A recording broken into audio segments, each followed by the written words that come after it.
Pendant la fibrillation atriale, comme les oreillettes ne se contractent pas régulièrement, le sang n'est pas efficacement propulsé dans les ventricules et s'accumule dans les oreillettes, plus particulièrement dans les appendices auriculaires. Cette accumulation de sang peut entraîner la formation de caillots qui, s'ils sont délogés, peuvent se déplacer dans la circulation en direction du cerveau.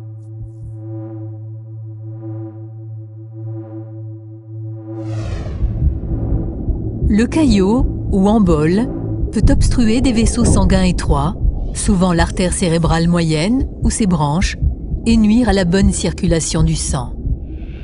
Ce mauvais approvisionnement en sang et en oxygène dans une région déterminée du cerveau peut occasionner une mort tissulaire et donner lieu à un accident ischémique.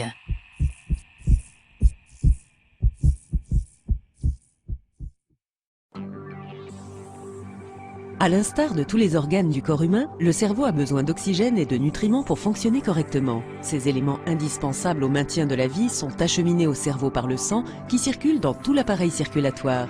Un accident vasculaire cérébral se produit lorsqu'une partie du cerveau cesse d'être irriguée, ce qui entraîne la mort des tissus et la perte de certaines fonctions cérébrales.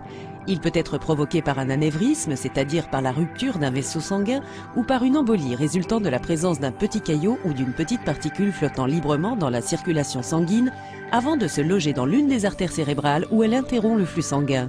Selon la zone du cerveau qui est atteinte, un accident vasculaire cérébral peut entraîner des troubles de la parole, une paralysie, une inconscience ou même la mort.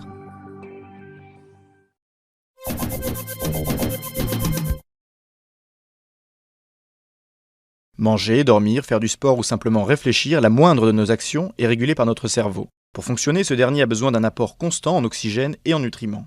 Un accident vasculaire cérébral ou AVC se produit lorsque cet approvisionnement est rationné ou interrompu. Conséquence, des cellules sont détruites conduisant à des lésions irréversibles du cerveau, voire à la mort.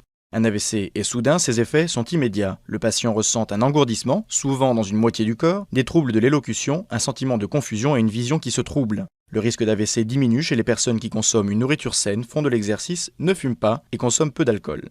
Deux types principaux d'AVC existent. Le plus commun, l'AVC ischémique, se produit lorsque l'afflux sanguin est bloqué par un caillot, du cholestérol ou une bulle d'air. Un caillot dans un petit vaisseau sanguin peut passer inaperçu, mais l'obturation d'une grosse artère peut être fatale ou causer des lésions à long terme.